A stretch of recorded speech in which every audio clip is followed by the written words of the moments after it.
The Battlefield Society have been raising money to pay for these beautiful sculptures ever since the idea was conceived 15 years ago.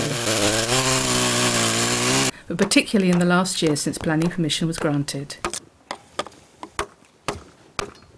We've held raffles and tombolas at all sorts of local events, sold bric-a-brac, t-shirts, books and badges, and even cupcakes. Question 3. We've had quiz nights and poems and pints evenings, and rattled a bucket wherever we've been. Local residents and businesses have joined the 1471 fraternity, and we've received a number of grants. And the proceeds from hiring out the medieval banners that adorn Tewkesbury in the summer, which are produced by the Society, have all gone into the pot. Our next fundraiser is a barn dance here at Watson Hall on Saturday the 13th of October, starting at 7:30. We have a fantastic band, the Free Spirit Band.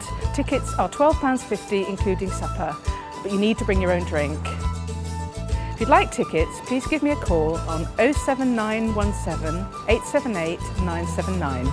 Meanwhile, our sculptor, Phil Hughes, continues his work at Noxon Farm. So we're on a fairly showery summer day. Basically the whole of the lower part of the body of the horse, the first Yorkist horse, is complete, I'm happy to say. What I've added most recently are the two belly pieces, these two, which are obviously bracing front to back legs, and this chest piece, I suppose I'm calling it. If you want to have a closer look at the side here, it'll illustrate the curve of the belly. When you see it from further back, you can read the whole of the figure. These will also be important when we come to put the rider on there, the knight.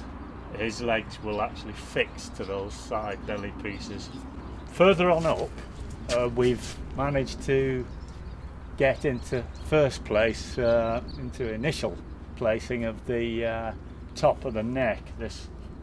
And I've actually lined this model up, broadside view on, lined it up with the actual full-scale sculpture just to make sure this angle is how we like, and I'm pretty well on it now.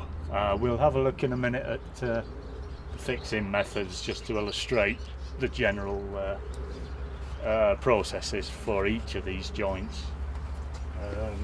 Eventually I'll get all the way up and onto this lower scaffold. Yeah.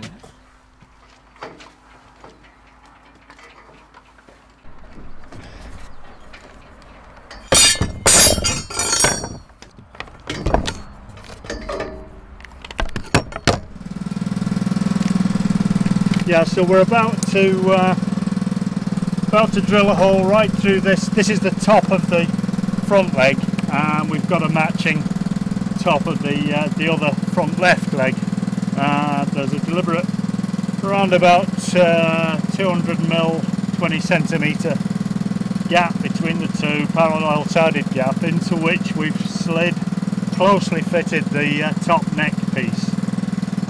So in order to secure that, we're going to need to drill two holes that go through both leg tops and in the middle through the neck.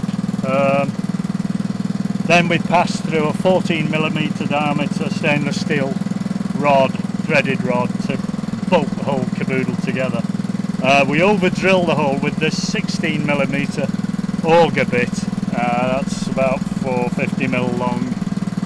That'll get us part way through, then we just drill to meet on the other side.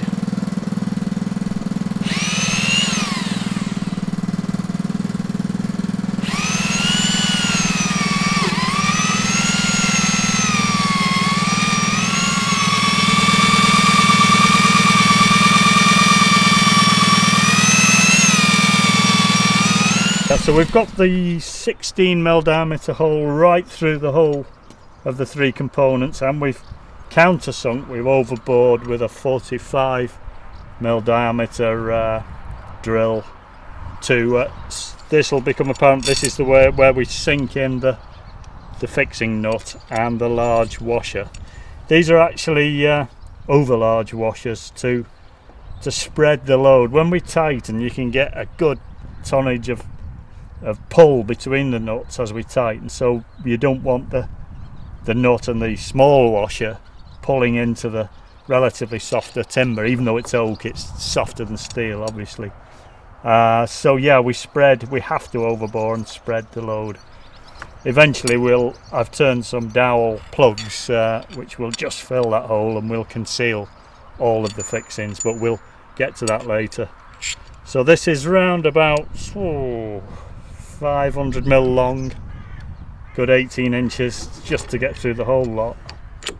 Good snug fit, and then I'll climb over the other side and we'll attach the other nut, and then we tighten up with the ratchet spanner.